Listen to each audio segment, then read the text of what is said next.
Hi everyone. Yeah. Hi everyone. Welcome to Wicked Queer. Tonight we have the director and the main actor for La Leyenda Negra. We have Patricia Vidal Delgado and her actress Monica Bittencourt. Welcome. It's such a pleasure to have you here because I'm such a fan. I love the film so much. I think it's unanimous. Everyone loves the film, A Wicked Queer, in the programming staff. So I just want to say, like, it's such an honor to have you. And then just like for you guys to just, introduce yourselves quickly. Tell us where you are right now in the world. Right now, I'm in Brazil, stuck at home with my cats. I really want to know if you guys are living close by to each other. What's the situation? So I'm Patricia Vidal Delgado, and I'm the writer and director of La Leyenda Negra, and I live in Venice, which is about 40 minutes from Bellflower, right, where Monica lives. Okay, fantastic. So like I said, it's such a fantastic film. For those of you who haven't watched it, you should watch it because there might be spoilers in this conversation. La Leyenda Negra is about a soon-to-be undocumented teenager who's fighting for the right to stay in America, to be with her family and her first love.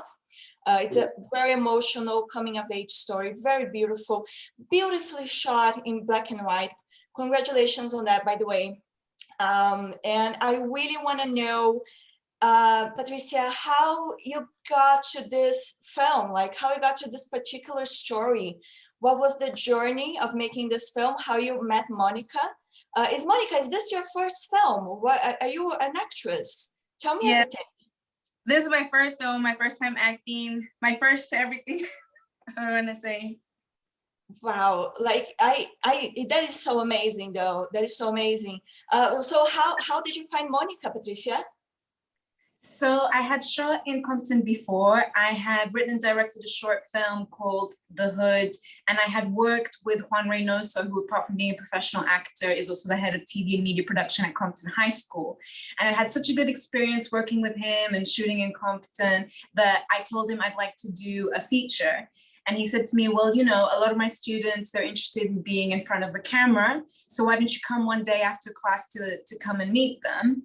So I went and I met his students, and a lot of them are Latino and they go through what every other American teenager goes through, but also a lot of them had immigration statuses that were currently being revoked or being actively attacked by the administration at the time. And that's where the seed for the film was first planted. And I think Monica can tell the story of how I met her. I had met Patricia previously in the classroom, actually, but it was just something like very fast, I want to say, because I had to go to my second class. I just went for my books. So it wasn't until I was actually a weekend when I was in Mexico with my mom that my best friend, Tati Boyd, who had worked before with Patricia, texted me like, hey, you know what, like, do you remember Patricia? I'm like, yeah, I met her briefly. She was like, well, she, wants to film here and she has somebody in mind that I think is you, like I see you, are you interested? I'm like, you know what? I told my mom, like, I don't know, because I'm very shy. Like, I'm usually behind the camera. And my mom was like, go for it. So I did. And I said, you know what? Okay, give her my information. And then I met her. And then I thought it was going to be something small. And then she's all like, I like for you to be the lead. I was like, oh, that's something even more big. So I was like, you know what? Like, let's go for it. Why not? Yeah, that's amazing. That's amazing. So Patricia, I imagine like you have a really amazing talent for known actors. What is your process to direct like an entire cast of known actors? So I'd worked with known actors quite extensively before in my short films because I'm originally from Portugal. So I already had experience in that field. And basically, I think the most important thing to like get non-actors to give their best is to get them to lose their fear of the camera, because I think that's often where they can kind of freeze up. When they see a big film crew, they get intimidated. And so you have to get them to be very used to being in front of the camera while at the same time just concentrating on their scene partner. And so I kind of developed this methodology where I would rehearse with the actors and I would film the rehearsals, I would edit the rehearsal, and then I would show the rehearsals to them so that they could see for themselves what was working and what could be improved in their own performances. So then it kind of became a dialogue, a collaboration. And it gave them the confidence to know that they could show up on set, no matter how big the film crew was, no matter how big the camera was, they had already done it before. And that gave them the confidence to know that they could do it again. Oh, okay. Interesting. Interesting. How was the process like to you, Monica? Was it very strange to like sort of see yourself on the screen? It was, but I think like what Patricia said, what she did helped a lot because then we would rehearse it. So I got a little bit more comfortable being in front of the camera. And then when it came that day, just to be able to go back and see it and remember how I felt to deliver that line and make it that same way helped me a lot. Okay, yeah, I can imagine. I can imagine. So like, what about the story? I'm sorry, like you're the writer director, right, Patricia? Correct. Like how did you get to this particular character and her coming of age story and her first love with Lopez character? I'm trying to remember her name just a second because I remember everything because I have everything written down just in case. Rosa, right? Rosarita? Yeah, Rosa, like, her Rosie in the film, yeah, yeah. Rosie, exactly. So how did you arrive at this connection between these two lovely girls? So I think for me, like the character of Alethea, I kind of envisioned her as a kind of an anomaly amongst teenagers because despite her youth, she has a very strong sense of who she is as a person. You know, she's very firm in her convictions. She knows where she wants to be in life.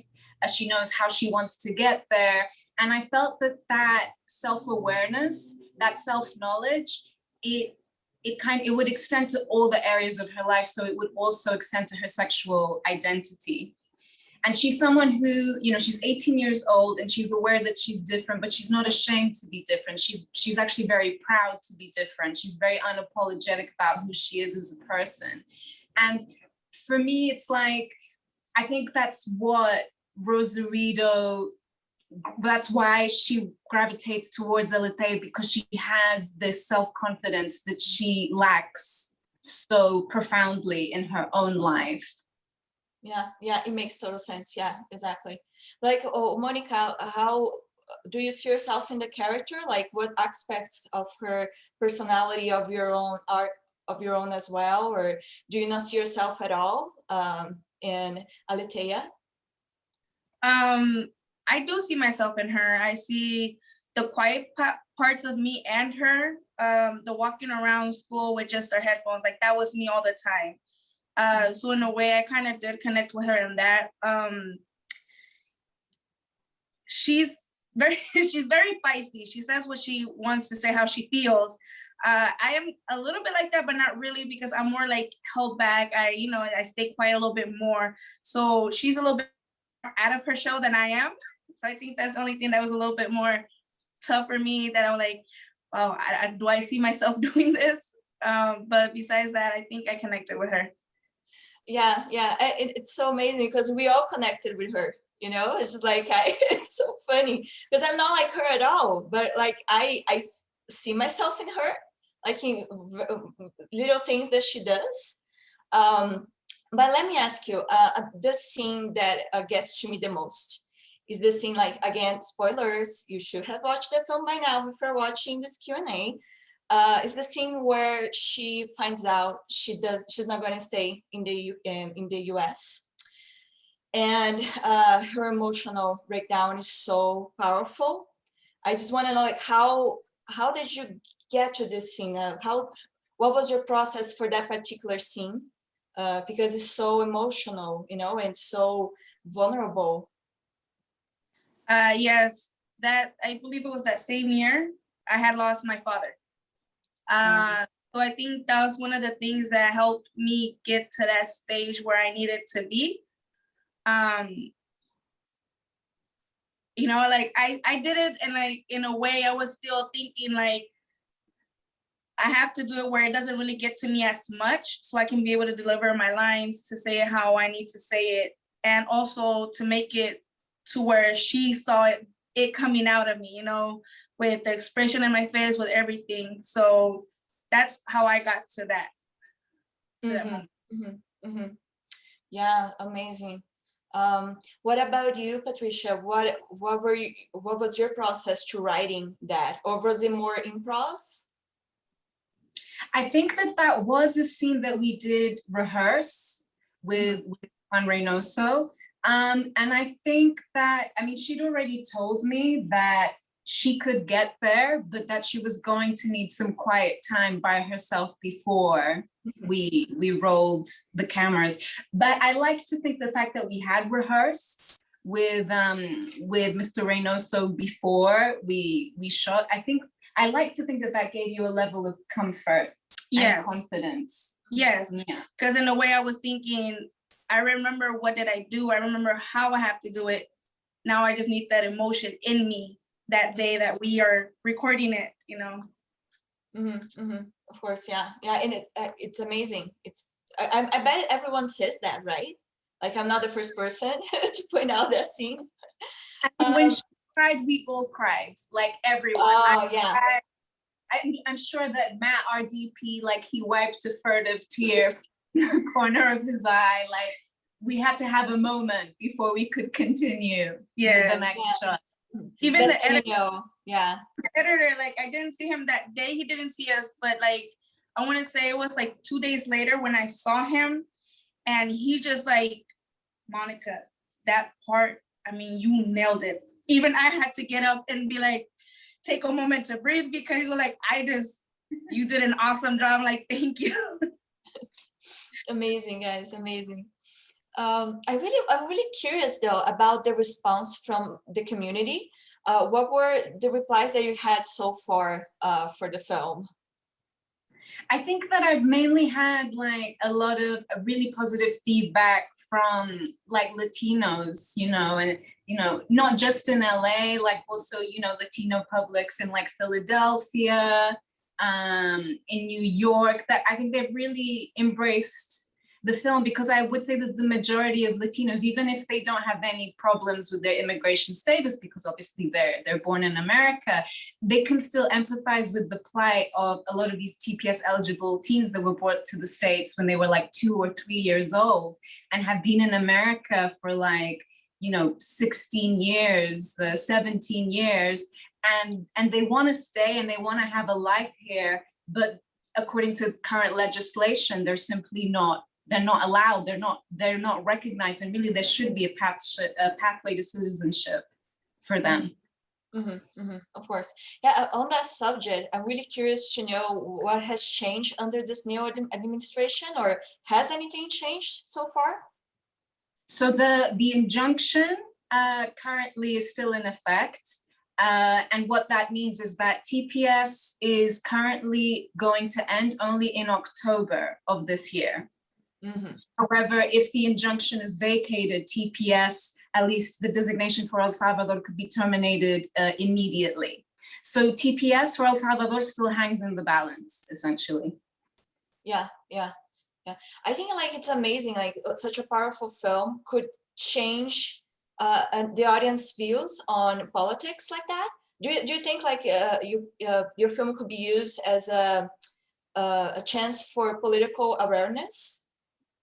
I mean, it's a film that in a lot of ways is kind of politically incorrect, because there's a lot of, you know, strong in it. But at the same time, I think I think we felt that it did have the desired effect, because I remember you were telling me we had people in after our Sundance premiere coming to us and saying, oh my God, I had no idea that this was happening to these TPS eligible teens. Please tell me what I can do to help support them in their rights to American citizenship. And I think you experienced that too.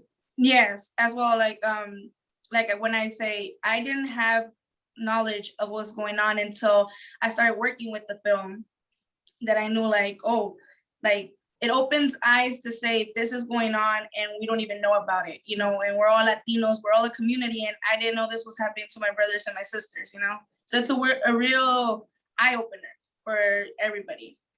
Yeah, what can we do right now to help? I would say supporting the ACLU because they do a lot of really fantastic work in terms of defending immigrant rights.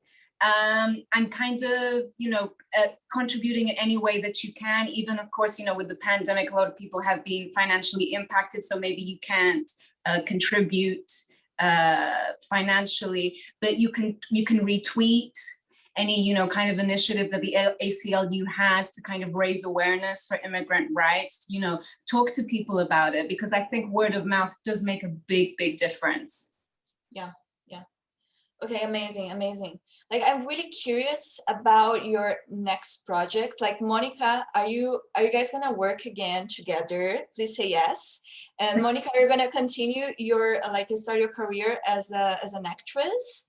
Because I'm really excited to see you again, right? Like, can you tell us anything though? I would love to. I would love to. If opportunities come, I would love to, and I would love to work again with Patricia. Just, I love her. And she's so comfortable and set that I'm like, I can do this again. I see myself doing this again. Like, I can do it.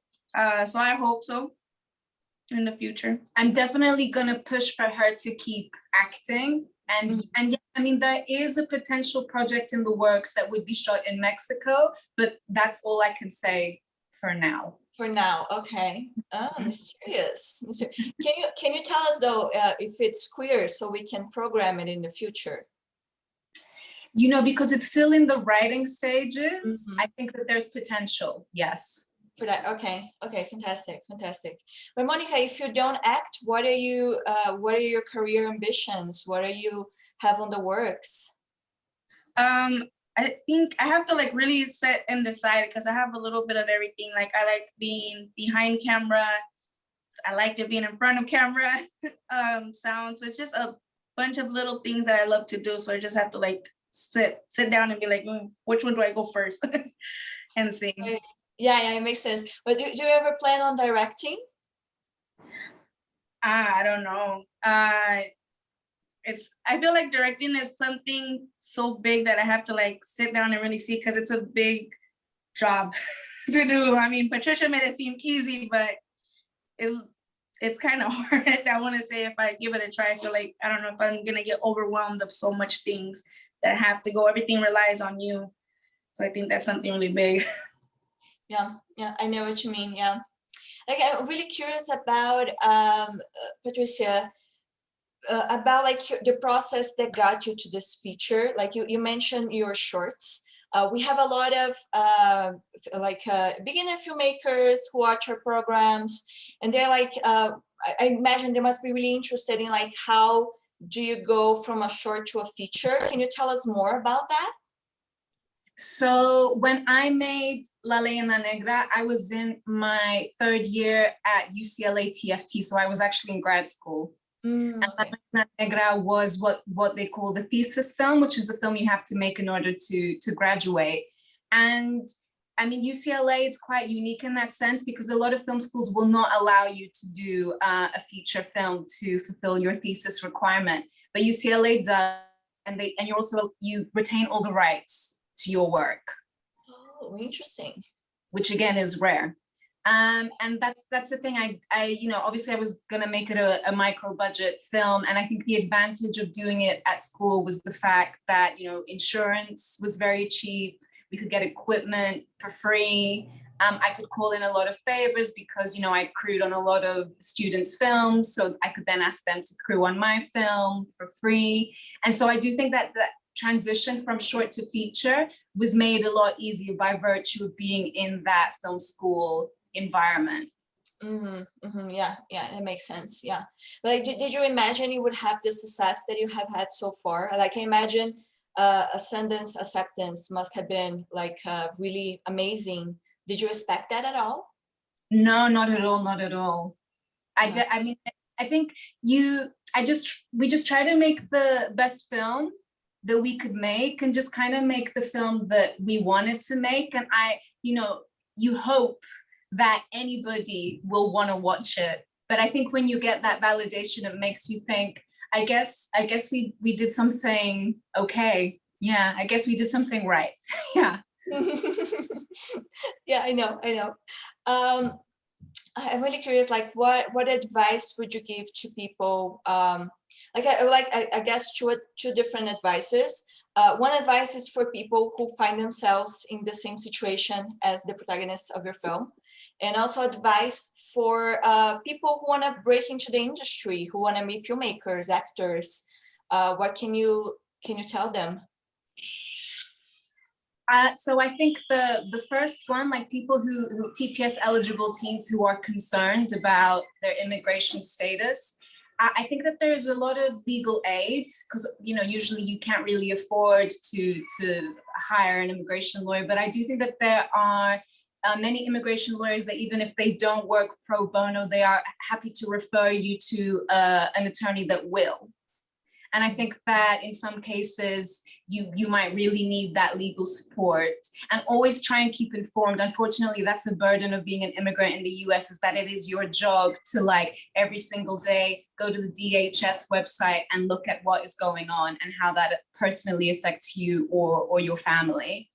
Mm-hmm. And then in terms of filmmakers and actors who are starting out, I mean, it sounds like a really obvious thing to say, but the only way you're going to learn how to make a film is to make it. Mm-hmm. Mm-hmm. And so it's dirty. Absolutely. And the thing is that a lot of people say, oh, but I don't have any money. And the truth is that you really don't need a lot of money to make a good film. Mm-hmm. It's something I believe religiously, is you really do not need a lot of money and a lot of resources to make a good film. You just make the film that you can make with your resources, and enjoy the fact that at least you have the freedom to make the thing exactly the way that you want to make it. Because a lot of indie filmmakers, I mean, the thing is when you start working with a studio or with a production company, you're going to have people over your shoulder who are going to start putting pressure on you or manipulating you or telling you how you should or shouldn't do things. And so that, that bigger budget does come with its own pros and cons. Whereas as an indie filmmaker, you are completely free. That is the truth. You are 100% completely free. And so enjoy that freedom is what I would say. Mm-hmm, mm-hmm. So you felt that freedom when you were making the film? Did you have a producer that was, your creative partner, or was it mostly just yourself? I mean, I was very lucky to have two excellent producers, Alicia Herda and Marcel Perez. And they did a fantastic job. And Marcel, he had quite a lot of experience with micro budget features. La Leyenda Negra is, I think, his third micro budget feature. And Alicia, I met at UCLA because she was in the year above me, and she was actually a TA for my thesis class. And she was the one who really liked the script. And then she brought on Marcel, her boyfriend. And together they did a fantastic job. Mm-hmm, mm-hmm. Yeah, amazing. Yeah. I imagine it must be a bit frustrating to release the film while COVID is happening. But I know that you released the film on HBO, is that right? That's correct, HBO Max. HBO Max. Okay, fantastic. Why are you happy with that? Did you wish there was more of a theatrical release? How are you dealing with that situation? To be honest, I think that, me and the team, I think that we were really happy. Also because it's available on HBO Max, but also on HBO Latino. And I think it makes sense for this film that was made, with Latinos, for Latinos, should be on a platform that specifically caters to Latino audiences in the US. To me, it makes all the sense in the world. Mm-hmm, mm-hmm. No, yeah, absolutely. And the bright side of the situation is that, for instance, we would usually have a local Boston viewers, right, for films, but now we have a nationwide audience for the films, right? So it's just just for this moment. Like we have so much potential for viewers. Like I admit that I have a few friends who are watching Wicked Queer with those VIP, what do you call it? With those things where you can sort of say that you're in a different country where you actually are. So that's how they're watching the films here. So like there's so many possibilities. Do you have any idea of the number of people who have watched it on HBO Latino and HBO Max? You know, our executive producer, Juliana Politsky, like she has contacted HBO to get those, that information. Okay, yeah. Because I think this is a film that not only it's gorgeous and, you know, like the romance is so amazing, so cute, but like it's a film that really deserves to be watched right now. It needs to be watched. So like, I'm really happy that, you know, it's moving forward and finding an audience. So I just wonder about going back, Monica, to your partnership with Patricia. I was just like wondering how you found Rosie's actress. Were you friends already when you met her? When you found out she was gonna be Rosie, or how was the chemistry between you guys? We had class together, so we had TV production together. But prior to that, at school we had what was called the crew. So it was just a selective kids that were in there, and we would film the, you know, football games, all that. Would do audio for when we had presentations. So we were already a crew. So I think that helped a little bit more because we kind of already knew each other for like a year, I think a year or two. So, I mean, I was happy because it was a familiar face. So I want to say most of the people that were in the film, I had already knew for a couple of years. So that made it more comfortable for me as well. Okay. What about her experience, Patricia? Can you tell us more about her? Like, I just really love her romance, guys. So like, I really want to know what the chemistry was, and, you know, how is she like, Lopez? I mean, Kaylee is, I mean, I remember when I first saw her, I kind of knew that she would be Rosarito, that she would be Rosie, because she's skinny, she's slender, she's svelte, but it's like she's also tough, you know, she's also tough, but in her own way, like not in a loud way, just in like this very kind of quiet, you know, she sets boundaries for how she wants people to treat her. And I think that that's what I needed in Rosarito, someone that you can look at her and you think, oh, she's going to be a pushover. And then once you scratch the surface, no, this you know, girl is tough as nails. Yeah. What about Monica's actress? Because she's such an interesting character. Like every time she's on screen, she's just has like a presence, right? How much of that is the actress herself, and how much is just, you know, she's a queen bee character. So like she's going to pop out of the screen. I mean, I think we can say that Yolanda is super shy. Yes, she's super shy. No way. Oh my God. When you first meet her, she does have like this tough face. Mm-hmm. And it's just like an onion that you have to peel layers out. Like it's just outside. But once you meet her, she's the sweetest. I mean, she's shy like several times. Like if we would go to anywhere to film and we'll just go like, Monica, go ask them where's the restroom. I'm like, girl, go ask them. She's like, no, you go ask them. Like she's shy. So I think me and her connected a little bit more because we were friends before even before the crew. So we were always together. So we were like, okay, well, let's go, me and you, because I'm scared to ask too. So it was something like that. But I don't think she's in real life, she's nothing like her character, I want to say. And I think that we had to really get her to absorb the confidence of her character, because she's not the most confident girl. but I think that the character of Monica gave her an excuse to be more than just confident, to be like, you know, arrogant, really, to be a queen bee and just really enjoy. And I think towards the end, I think she started to enjoy that power that the character gave her, the permission that that character gave her to be really extra. Yeah, for sure, for sure. But Patricia, in your next projects, do you think it's going to be more challenging to bring non-actors to the projects, since they might involve more money, they might involve more producers? How do you see that? Because you're so, like, you have such a talent for non-actors.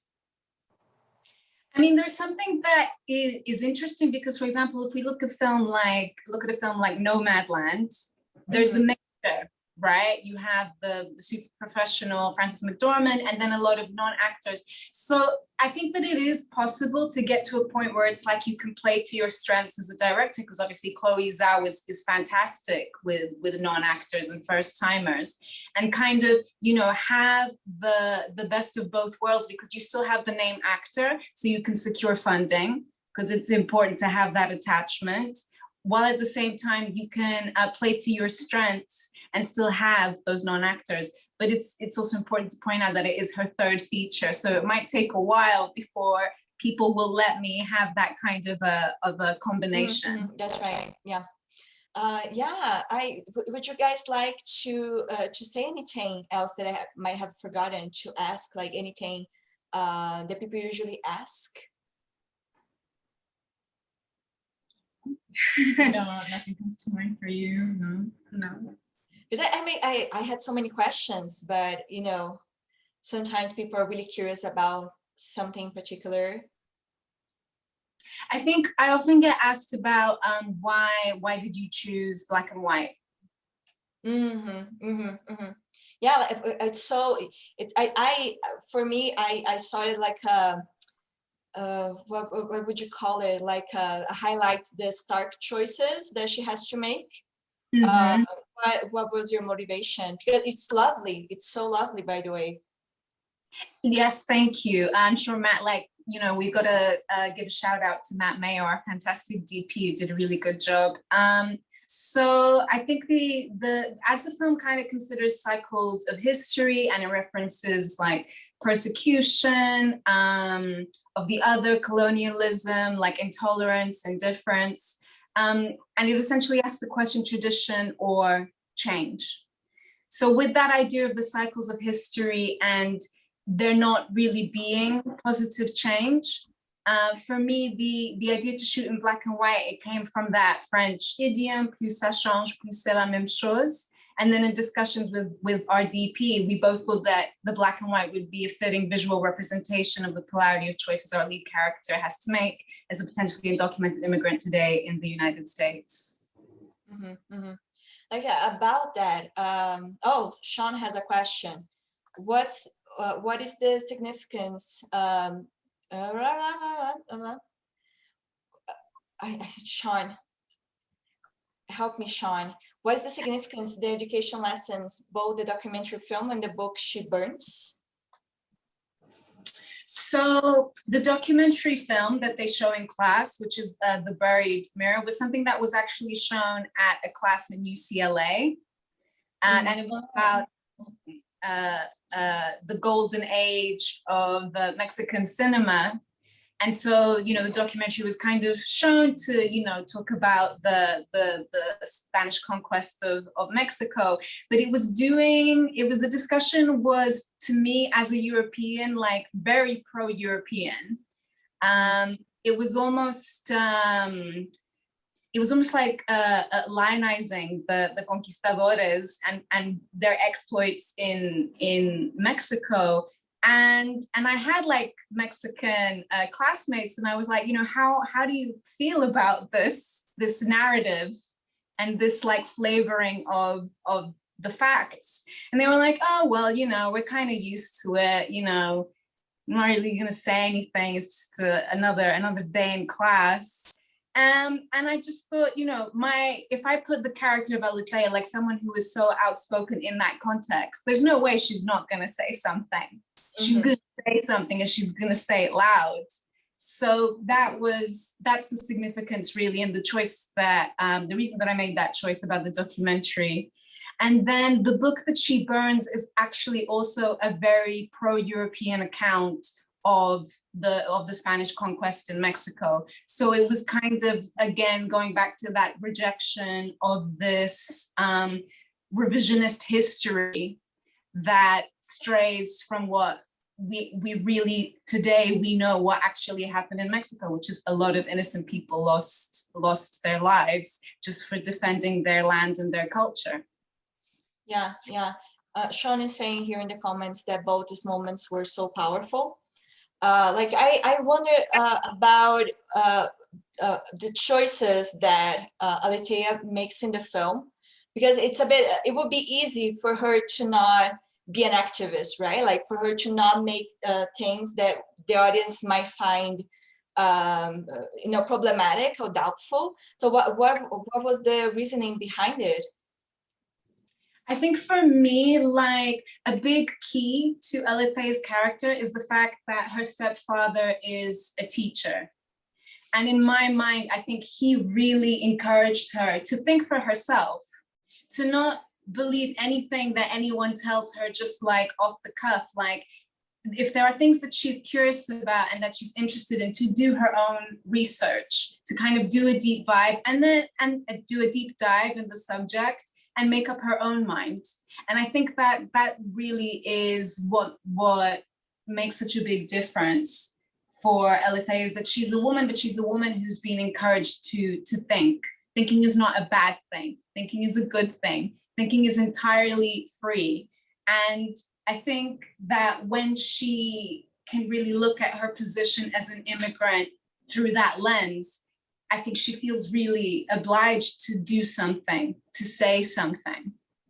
Mm-hmm, mm-hmm, mm-hmm. What about you, Monica? What was your process to get into the mindset of a character who's making those decisions?